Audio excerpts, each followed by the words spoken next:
got the cornfield calm, Midwest tone, but he's spitting facts like a dog with a bone. Lanky frame, fire-haired eyes on the case, breaking down the game and the darkest place. Sports scores to murder boards. Hoosier logic cuts like swords from Friday lights to chalked out lines. This redhead's brain rewrites the lines inside the Hoosier mind, where the stories twist and stats unwind. He's a legend in flannel, mic in hand, digging deep where few can stand. From touchdowns to crime scenes raw, he's got the truth in every draw. Yeah, step in if you dare to find what's brewing inside the Hoosier mind. He'll talk Pacers, Colts, or Colts on trial. Hoosier humor with a devilish smile. He's that redhead sleuth with a box of clues. Takes your headline, breaks the news. With every stat and every scream, he's painting portraits in your stream. Don't blink, he'll tie it tight. From game night wins to murder fight. Inside the Hoosier mind, where the facts hit hard and the lines are blind. He's a ginger ninja, sleuth and slick, cracking cases play by play quick. From courtrooms to the hardwood floor, he digs for more than just the score. Tune in and don't rewind, you're deep now inside the Hoosier mind.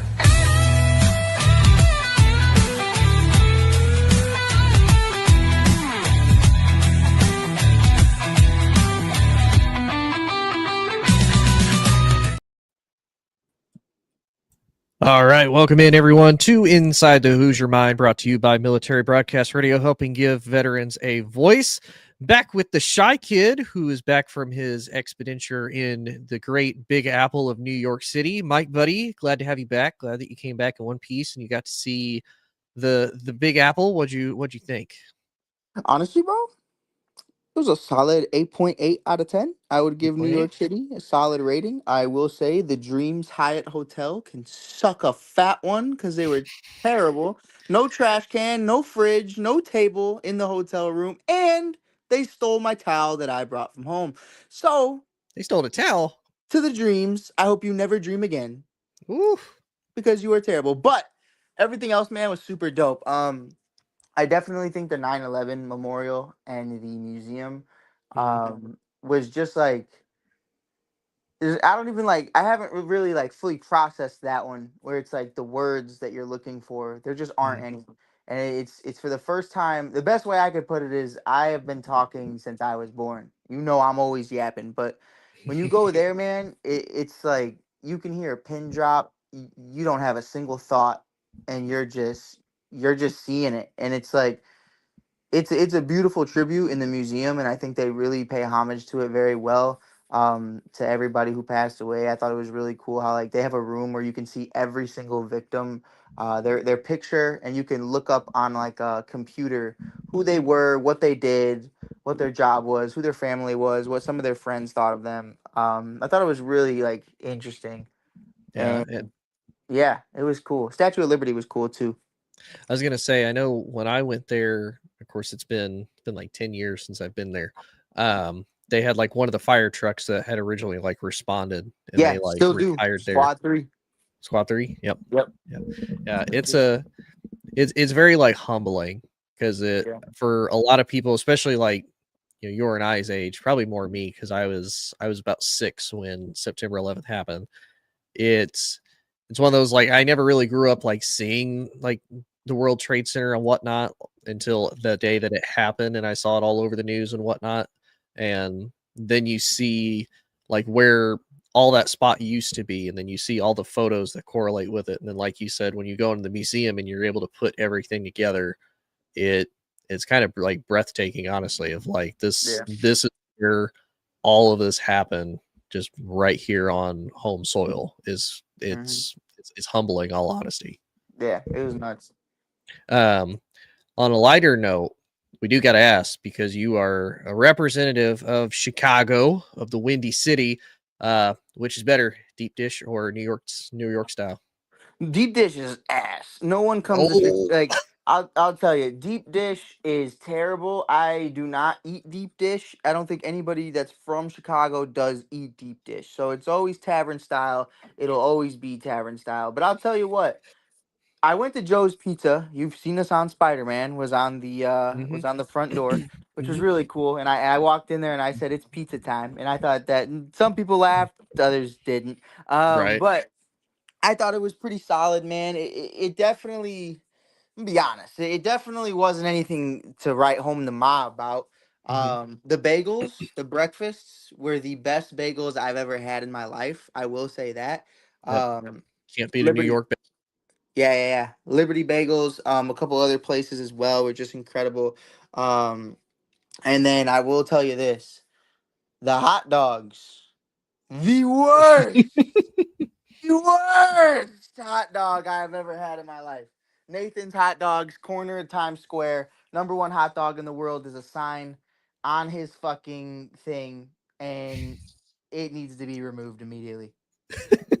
Now, keep in mind though, buddy, you're from Chicago, so you know how to truly eat a hot dog and what Yeah, truly goes dude. on a hot dog. It was not. It no, sir. That was this. It. Tony, honest to God, no exaggeration. It might have been the worst thing I've ever consumed. Oof, It was that's bad. bad. It That's was real bad. bad. That's real bad. Even my That's real girlfriend was like, "What the fuck was that?" I was like, she's like an optimistic person. She's like, "It yeah. wasn't that bad." And I was like, "That shit was garbage." And then she tried it. Then she's like, ah, never mind. Yeah, it was bad. That's fair. That's fair. Well, buddy, let's get into the sports side though, because we've had so much crazy drama. It's pretty much overtaken all of the news. And here's what I really think is funny, personally, because I know you've started to get into college football quite a bit, and Yeah, you yeah.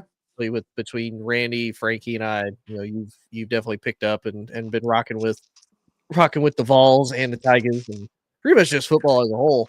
Um, Hmm. I've never seen so much sports media coverage on the whole Lane Kiffin to LSU thing like I have with this. Like I have never seen this much coverage on college football ever, with the exception of like the radio shows or the actual like college game day, big noon kickoff. That's all they cover is college sports. I've never seen them cover college football like this. There's just Hmm. one coach to LSU. Hmm. So to give everybody a little bit of a background, and Mike, I kind of want your thoughts on it because again, you kind of have a neutral perspective in this. I know you kind of rock with the Tigers, but realistically, you have the most neutral perspective of this. So Lane signs basically what is over $100 million contract with LSU, and he's getting over $12 million a year between his base pay and incentive pay, depending on how far he goes in the college football playoffs, etc. And supposedly, before Lane left, he talked to Ole Miss's athletic director and wanted to coach the team through the playoffs all the way to the end before he left. And the athletic director said no, on the basis of he doesn't want Lane poaching and stealing his kids from Ole Miss, especially as Yeah. signing day is tomorrow on Wednesday, and doesn't want him stealing them. So said no. They supposedly Lane was never allowed to talk to the players before he left. So there's a lot of negativity, surrounding that. They named the defensive coordinator Pete Golding as the permanent head coach in the meantime. But we just found out today the offensive coordinator Charlie Wise Jr., who followed Lane to LSU, is going to be allowed to go back and finish coaching Ole Miss throughout the rest of the playoffs. Lane can't, but his offensive coordinator can. Yeah. But on the other hand, there's another school in Louisiana of Tulane who they lost their head coach, John Sumrall, to the University of Florida. They're letting him coach Tulane all the way potentially through the playoffs if they get a playoff bid. And they're perfectly okay with him going to Florida after. So, Mike, to you, is there really anybody in the wrong here? Is Ole Miss wrong? Is Lane Kiffin wrong? Did neither one really handle the situation right? Or really just like, what's your thought on the whole Lane Kiffin to LSU thing? Yeah, well, first I want to say I think Lane's a dickhead. And I think there's several reasons for that, and we can go into detail later about like why that is. I didn't really know much of Lane. I really didn't have an opinion. But one thing I will say, God and Randy Jowers, two things I trust the most in this world. And Randy said, "Guy's a jag," and when I say a jag, I don't mean like a guy who kind of is annoying. I mean he's a jag off. He is the worst person I think I've heard of from a leadership standpoint. You know, this was a guy that Randy talked about saying this is somebody who was going to fire his entire staff if he didn't have what he wanted and do what he Mm-hmm. wanted to do. And those are just one of those things where it's like you're talking about people's jobs, people's careers, people's dreams. And you're not talking about firing them because they're not the right fit for your team. You're talking about firing them because they don't meet whatever criteria you have with the school. And that Yeah. was something for me that kind of really frustrated me, just hearing about these stories about who this guy is and kind of making it about him. And I'll tell you what, Bill Belichick has been in the media all year long for all the wrong reasons, but I never once heard that Bill Belichick was a bad coach to play for or to be a bad or to have bad thoughts while you're on his staff. And Mm-hmm. that's coming from Bill, who brought in his son. You know, there's nepotism in that. Mm-hmm. And people still loved playing for Bill. So I definitely do think for a guy like Lane, man, I think it's you fucked us, so we're gonna fuck you over too. And that's really what it is. It's just getting even Steven there. I don't know if you agree or disagree with that, but I think Ole Miss really handled that well because it's one of those things where Ole Miss understands. Look, man, we're not LSU. Look, we're not Ohio State. We're not Michigan. So the players we have, the players that actually committed here, want to be here. And it's not every day that you get to go to the transfer portal and have Ole Miss caliber guys wanting to go to Ole Miss. You know what I mean? You're not Mm-hmm. going to get the Heisman guys who want to go to Ole Miss. Yeah, sure, you got your Jackson Dart here and there, but like more times than not, if you ask the casual college football fan and name some players on Ole Miss, I don't think they could do it. You know what I mean? And Mm-hmm. that's me being honest. But Yeah. I do think there needs to be a level of consistency. Mm-hmm. There needs to be a standard. Like, hey man, if you're gonna let other people do it, like Lane should be able to do it too.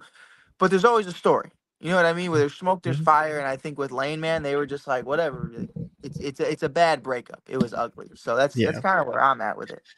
So here's what I'm going to pitch to you, because I'm in the same boat. I see things from both perspectives. Here's what I'm going to pitch to you that a few people have mentioned. I know Randy agreed. A few other people that are pretty big into college football agreed. Of Lane is doing pretty much what Lane is allowed to do.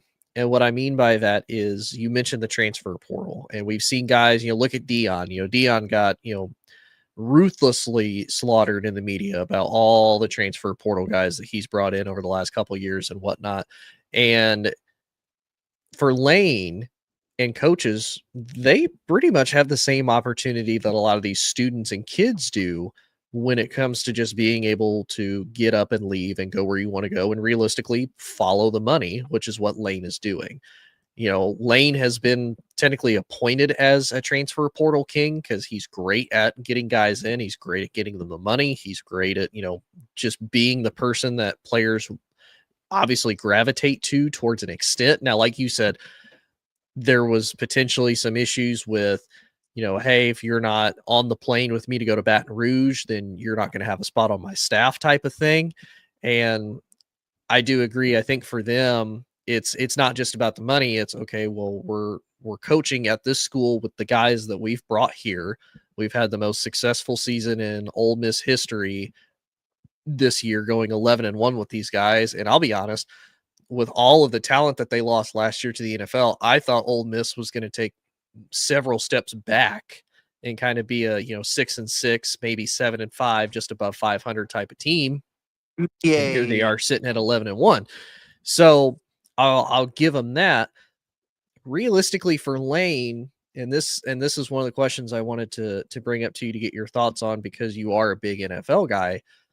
College doesn't have the same type of rules that the NFL does when it comes to, you're not allowed to tamper, you're not allowed to do all these different things that you're not allowed to do in the NFL. You can do in college. So like for him, there is no like, oh, you have to wait till the end of the season, which for maybe the casual college football fan is like the schedule is crazy. Like you got to think, National Signing Day, so basically to get all of your recruits like good to go, sign, talk to them, that starts and basically ends tomorrow. Like you got to go out, recruit, get your 4-star, 5 stars, whoever you're going to bring in for the next season. You got to go get them tomorrow. So that's just the signing. The transfer portal opens January 2nd. So that's around the time when the playoffs are officially going to be kind of in full swing is then. And we saw it last year. Penn State's backup quarterback transferred in the middle of Penn State's playoff run to Mizzou to be the starting quarterback. And then you're going to have guys transfer in and out as the playoffs go on. Now, I don't think they can play if they transfer into a playoff team, but they can still transfer to the school in the meantime. So there's really no rules. It's just the wild west of college football as it sits right now. And so really to me, as a person, is Lane in the raw? Well, yeah, as a person and professionally is Lane probably wrong with maybe some of the ways that he handled it. Yes. But I would also argue too, Ole Miss really didn't do themselves any favors either. Because to me, Ole Miss is trying to paint themselves as the victim of, well, he left us in the middle of the season. He wanted to go to LSU for the money. Like you said, let's be honest. Ole Miss does not have deep pockets like LSU does. Ole Miss does not have the player history of being like a solid pipeline to the NFL. You don't typically look at the NFL and be like, man, look at all these great players that have come out of Ole Miss. Now, there have been great players. You look at the original Arch Manning played at Ole Miss. Eli played at Ole Miss. Jackson Dart looks like he's stud. DK Metcalf, if I remember right, came out of Ole Miss. Like, there's solid players coming out of there. But look at the deep history that LSU has of, perennial NFL type of, players that go into the pro league. So that's one thing. The second that I would also argue, and I kind of want your thoughts, because to me, the whole, well, we don't want you stealing our students and our athletes type thing. Well, now there's not the old school thing of I'm committing to a school because I want to get my education, or maybe because I've been a fan of this school growing up.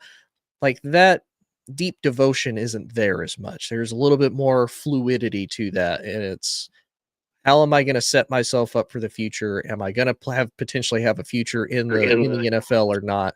And so, them worried about stealing their kids. One, they see how all this plays out on social media.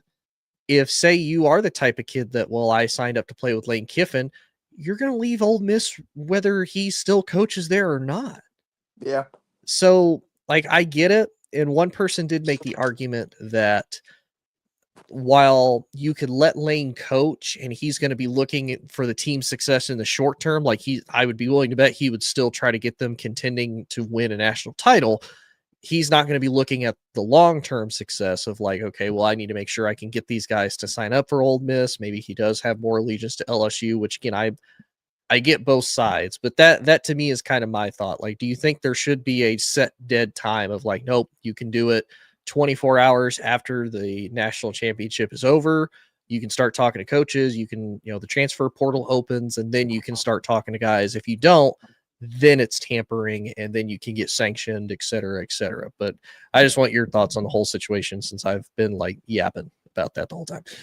Yeah, for sure. I think it's reasonable. I think it reminds me a lot of soccer in the world of football, because it's like, for soccer, and there's so many different leagues, so many different conferences, so many different networks of just everything. You see guys like Mbappe and Messi and so many others signing to all these different places all the time, and having these different allegiances, and that's okay because they're different clubs. But the thing is, with this, it's like you're all under one roof of college football and the NCAA. So it's like it kind of makes you wonder where your allegiances lie if you're looking at Lane right now. And I think for me, man, you definitely should have to wait it out, because I mean, it's unfair to me to say you got fired, but you're gonna stick around because you believe in the best interests of the organization. It's just not realistic. If I got fired tomorrow, I'm not gonna finish the year unpaid because I feel some type of way. You know what I mean? And I know that's a different, like, scenario, but it's just one of those things for me where it's like I don't think a coach should be able to go somewhere else if he's not going to be there for the long term. Right.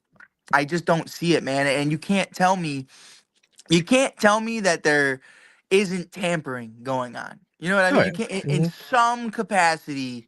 Hmm. You're nudging those guys, saying, "Hey, man, we can make this work." You know what I mean? Hmm. The what was Billy's name in All American? I forgot his name. Billy. Oh Oh, man, um, Billy Baker. The Billy Billy Baker Baker. way, Yeah. where it's like I was gonna say Billy James, but that's Spencer's name. But See, I was thinking of Bobby Boucher. I don't know.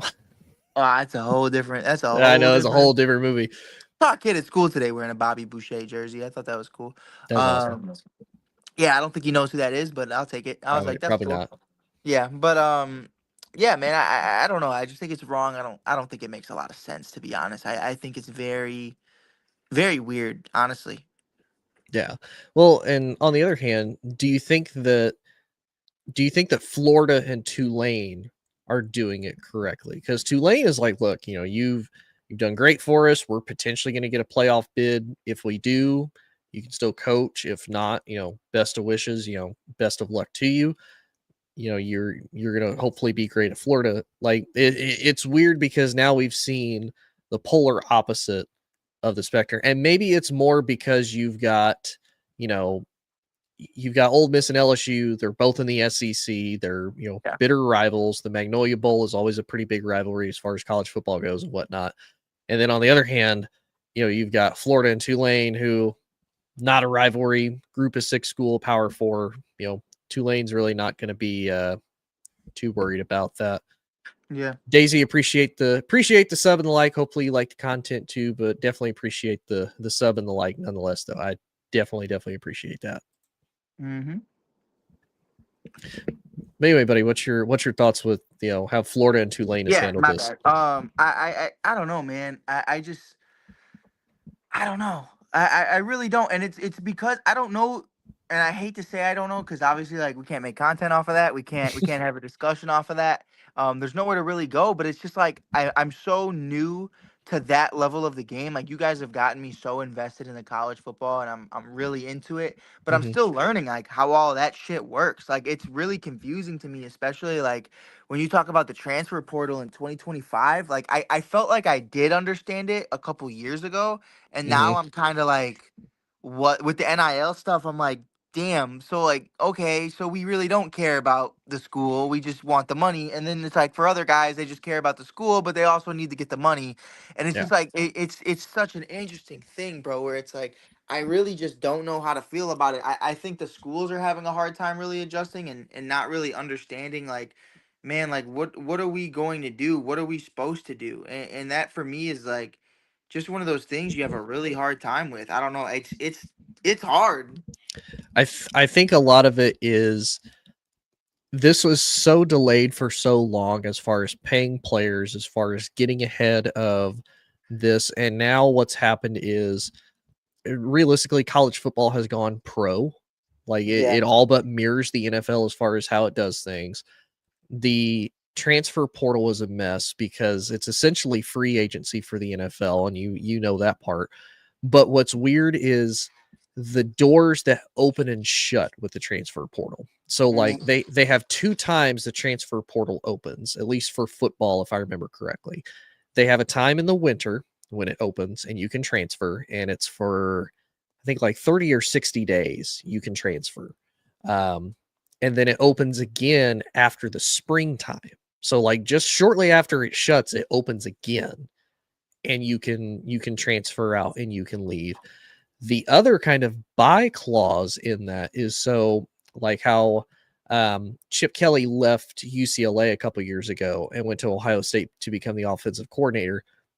Those players for that specific school then get 30 days. They can transfer out to another school because their head coach left. So that's kind of the weird thing about it is all of these different, you know, things, all these different parts and pieces moving around, and there's no rules, regulation, or guidance behind it. And it's just kind of the wild west about it. But like you said, it's to an extent, it's a form of like chaotic entertainment more than anything, because Yeah. you just see all this stuff happen. And like you said, it sucks because for a lot of us, and I would say probably at least 50% of college football fans, it's this old school, like, this is the team I grew up rooting for. Like you said, you love the rivalries like Michigan versus Ohio State. You got all the trash talk, all the memes, all the fights back and forth. Same with the Iron Bowl with Bama and Auburn. And a lot of that is going away because now these kids are coming in and it's more just about chasing the bag than anything. And I think part of that is kids are being educated of get as much money as you can now, because you never know. And I think part of it is between the media and social media, because, look at the whole DeMar Hamlin thing, look at the Ryan Shazier thing, heck, look at Zach Miller for the Bears. You never know when the play that you make is the last play you're going to physically be able to make, and you don't have a chance or even another opportunity to, make a play or earn more money again. I mean, So, even to argue that, look at Alex Smith. Alex Smith had a little bit of a comeback, but I mean, how much money got left on the table because Alex Smith just couldn't be a quarterback anymore? Yeah. And I mean, he's permanently, his like, I don't know if you ever see a picture of his leg. His leg is like gruesome looking. Yeah. And so it is wild, but again, it's entertaining as much as I think a lot of college football fans dislike it.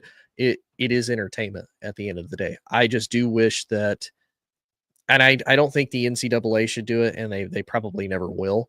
I think there needs to be a better governing body that actually has like an authority, and even if they do it structurally, of like a players association in a way, either like a players association, or even leave it to like just the conferences. Like, okay, look, you go to your conference commissioner, and then the conference commissioner goes to, say, like a board or a group appointed like president, kind of like Roger Goodell. Like, you have all the owners, and then they go to him, and then he disseminates or makes the decision from there. Now, Roger Goodell is awful. I hope he never touches college football as long as he lives ever, because the dude is just terrible. Like, awful. So, but I kind of wish they would do something like that, so it could be more regulated. But I think a lot of it is just, one, money, and two, it's just been so delayed that when they open the floodgates, it's just been an absolute mess ever since. Yeah, for sure. I hear you. But anyway, speaking of the NFL, because we'll cover this real quick, because Mike, I know you're going to have to physically go here soon because your battery's not going to last long on your phone. Dude, the NFL has been crazy this year, and it's funny because my buddy Mike, also at work, he and I were talking about it. Daisy, I think Mike and I are both having pretty good days. At least I am. I hope you're also having a good day. I know here in the Midwest, it's been cold and snowy. It took me like 30 minutes to get to work today, and I don't live that far because of the snow and traffic and whatnot. But hopefully you're also having a good day.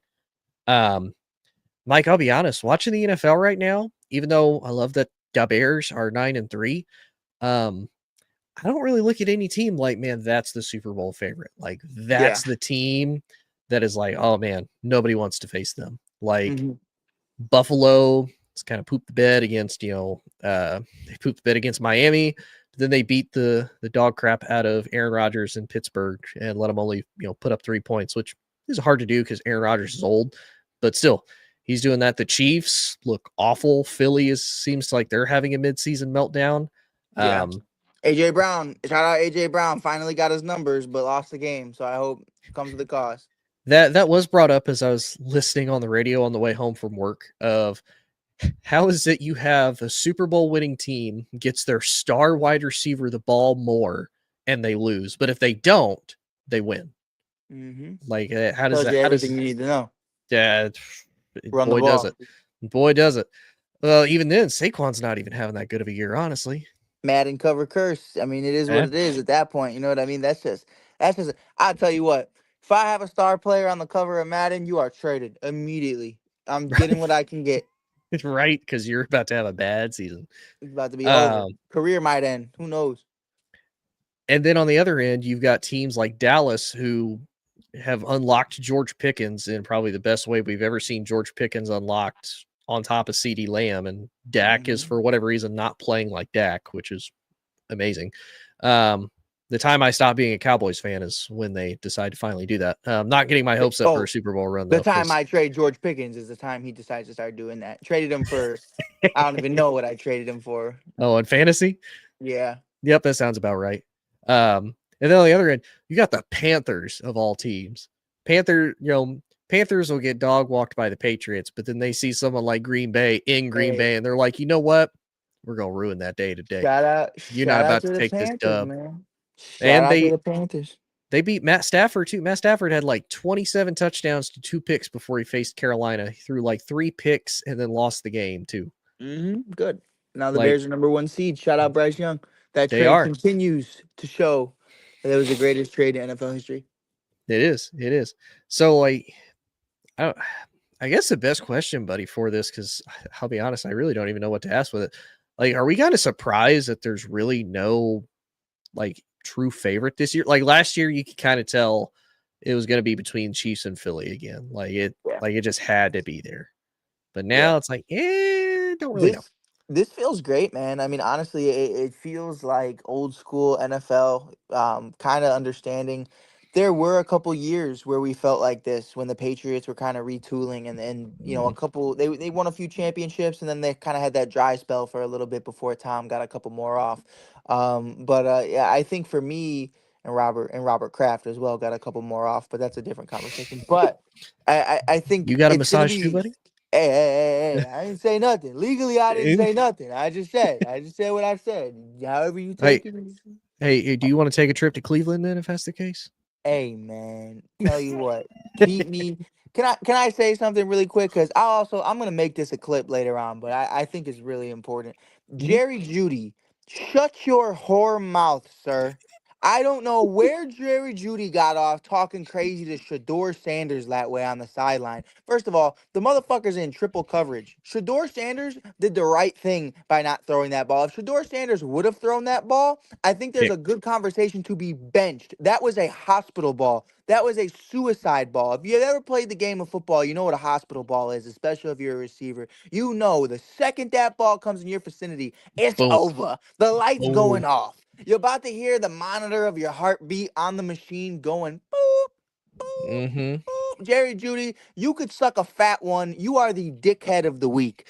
But with that being said, I love it, Tone. I think understanding that to that point about the Patriots I made earlier, it's like, the Chiefs are in this state of not rebuilding, but retooling. And I'll tell you what, you give them 2 years, they'll be back.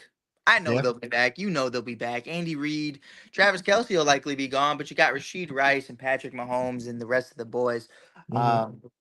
It's going to be really interesting to see them continue to grow and develop. But I think for me, more than anything, it's going to be more interesting to see who wins a championship while they're gone.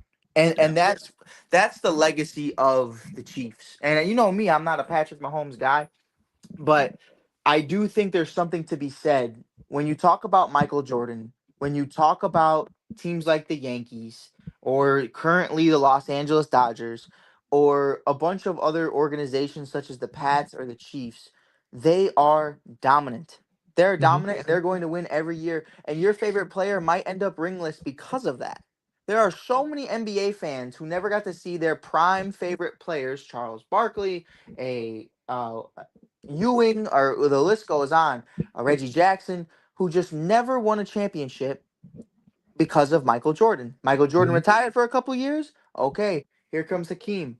And now Hakeem wins 2 back-to-back. And now you're in a situation with the Chiefs kind of taking that step back this season and Philly looking like a mess. And Philly can damn well repeat. It's possible. It's they're still in the mix, but the fact that you might see a first-time quarterback win a Super Bowl this year, in terms of who it could end up being, it could be Josh Allen, probably not Lamar Jackson, could be Dak Prescott, could be a million different people, could be Bo Nix and the 10-2 Denver Broncos and their black magic. It's possible. It's truly possible, and I think that's super cool to me, man, to kind of see one of those types of seasons. I do agree with you. I love the parody because I have a love hate with dynasties. Dynasties are cool, but I hate the fact that you do have that because you have players that are so dominant. It keeps other greats from really being able to shine. Like you said, Josh Allen could potentially, go to his first Super Bowl and win because maybe he doesn't have to get over the hurdle that is the Kansas City Chiefs potentially. We don't know. And if he does, that may be his only shot at being able to do it if that happens. I'll be honest, Dak probably not going to go. Like let's just be honest. Dak's probably not going. Like, don't get me wrong. I know they're hot. Anything is possible, but having been a Cowboys fan for so long, like I was, keyword was, it's probably not going to happen. Denver, though, you are right. Like Denver finds so many ways to you can see the L in the future. Like you see it's right there. Like it's getting ready to smack them in the face that they're going to have a loss. And Denver just stone cold stares at them and is like, no, we're going to go just go ahead and take the dub. Like, I don't know how, but they just managed, Bo Nix and the Denver Broncos managed to figure it out, which is crazy that they continue to do that. Like, look at the game against Jackson Dart and Cam Scatterbo. Like, had they not won, had the Denver Broncos not won that game, Brian Daboll potentially keeps his job. Yep. Because he got them all the way back, and then Denver said, "Nah, hold my beer. We're going to go get a last-second field goal to take home the win." We on it. But no, I do agree. I like more of the parody. Like I said, it gives greats a better chance to win. Like honestly, probably my favorite Super Bowl of recent was Joe Burrow versus Matt Stafford. Bengals versus Rams, because I was like, cool. We get to see either a veteran guy who suffered through Detroit through all of the bad years, potentially get his first ring and win it, and or we get to see a college great take a team that hardly spends any money with his rookie teammate, also from LSU, both national champions, go to a Super Bowl and potentially win it, and got real damn close to it if it wasn't for the dude at 99 for the Rams of Aaron Donald. So I think it's cool. But I do wonder. I mean, there's so many teams. Heck, there's even teams that are still alive for the playoffs. Like Mike brought up a good point. Like the Dolphins have probably one of the easiest schedules left, and they're 5-7 right now. Like they could win out and potentially make it in. Yeah, like that's mind blowing to me. Right? It's that's mind blowing to me. But it's funny on the other end, the Colts have one of the toughest schedules left, and they could very easily go 1-5 and miss the playoffs. Yeah, because they'd be 9-8. I know you'd be sick about that, buddy. I know. It's one of those. And I don't know if you remember, I was skeptical with the whole Daniel Jones thing. I was like, I don't know. I don't know how I feel about that. And then, of course, they started winning, and I'm like, well, you do have the benefit of your offensive line has started to really work together. Yeah. Jonathan Taylor's been able to open up more because you do have a better pocket passer in Daniel Jones when everything's working. But we found with Pittsburgh was able to do it. Kansas City was able to do it. Houston was able to do it. You shut down JT, you're done. You're cooked. It reminds me a lot of when I think it was the 2019 or 2020 Bears started 5-2 with Nick Foles, and it was Big Dick Nick, that's the guy. But it's it very quickly became, hey man, put Fields in. Fuck this. You know what I mean? It was. It was just one of those things where it just got bad fast. It does. And I think what's even worse too, if Jones didn't have a hurt leg, it would probably be a little bit different. But now because they know the mobility is limited, all you gotta do is blitz him. And now if he can get it out fast, different story. He can pick you apart a little bit. But I don't see that happening very much from old Danny Dimes, nonetheless, though. I agree, buddy. But yeah, I think we might call this a little bit of an early show, buddy. I know we have a little bit to talk about the NFL, but we don't have a whole lot to talk about because we're 2/3 through the season, and like you and I just said, really nobody that's standing out yet. You got teams that are at the forefront, they're going to win the division, but we don't know what they're going to look like when it comes to the playoffs because everybody has a bad L. Heck, maybe the Panthers take the NFC South and just make a run. Fuck the Panthers of all teams. Hey, look, I'm not gonna praise religion on anybody, but if there's any young quarterback you want to root for, hey man, Bryce Young is a God-fearing Christian man. He's giving back to the community. Anybody hating on Bryce Young, I mean, he's just a good guy. I don't know. I root for Bryce Young. I think he's dope. I think he's cool. Do I think he's generational? No. Do I think he should have been #1 overall? No. But yeah, man, I do want to say to all the listeners, I do apologize. You're not hearing the full Inside the Hoosier Mind today. I am currently at 6%, so Woo, cutting I'm close. working on it. I'm Cutting working close. on it, but we're gonna be back, man. We're gonna have more of those QB, RB, wide receiver conversations. I'm really excited about to have with Tony, man, because it's a lot of fun. But Yeah. I do want to say, if you're listening still, go follow Tony on TikTok, man. Go follow Tony on the gram and YouTubes, because the man's making content out here, man. He's making his own content. He's making a bunch of stuff. He's making day-to-days. He's using the green screen. I've been very proud of Inside the Hoosier Mind lately. Hey, I've been trying. I told you, I was like, you know what, man, when football season comes around, I was like, I'm gonna make more content. Like, I gotta make sure I've had some slack a little bit, but It's okay. for It's most okay. part, I feel like I've been pretty consistent. I'm like, I'm gonna post this. Like, even if it's just a hot take, I'm posting it. Because why not? Just posting it. Why not? But yeah, I say I appreciate the shout out, buddy. And again, if you like all the content, you can check me all out at Inside the Hoosier Mind at pretty much everything except X. But I'll be honest, I'm not really on X a whole lot because I had X. Like, I grew up with X when it was Twitter, and I'll be honest, I hated Twitter so much. I was like, his little bird. You could do like a tweet. I was like, that's weird. Like, His name was Larry. Yeah, that's right. The bird's name was Larry. Shout out Larry. R.I.P. Larry. True. Big R.I.P. to Larry. But nonetheless, though, if you like this content, please check out Inside Hoosier Mind. If you want to hear other great podcasters, other great military veterans that also do podcasting, right above me, right here is a little QR code. If you're watching the video, you can scan that, learn more about military broadcast radio, or you can also just search mbradio.us.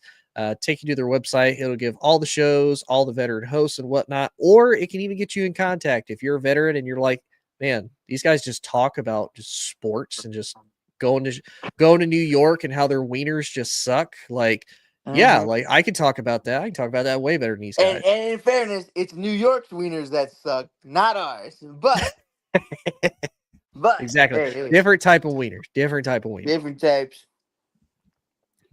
Yeah, I was gonna say something, but I'll Proud tell you of off you. air, I Mike. saw it on your face, and I'm proud of you. I'll tell you off air, Mike. But no, I appreciate it though. I hope everybody has a good night. I know here in the Midwest, everybody's been getting hammered with snow. So be safe. Hope everybody enjoys. And like Mike said, we will be back next week for you with some more great content. And Peace. wieners. And maybe more wieners. Maybe better wieners. We'll see. We'll see. Ladies and gentlemen, thank you for tuning in to Military Broadcast Radio. As we wrap up today's show, we want to remind you that the podcast of today's episode will be available right after we go off the air. So if you missed any part of the show or want to listen again, be sure to check it out. And remember, we're here to support and honor our veterans. Your stories and experiences matter, and we are committed to giving you a platform to share them. That's right. We're here to give our veterans a voice. So don't forget to catch the podcast and stay connected with us. Giving our veterans a voice.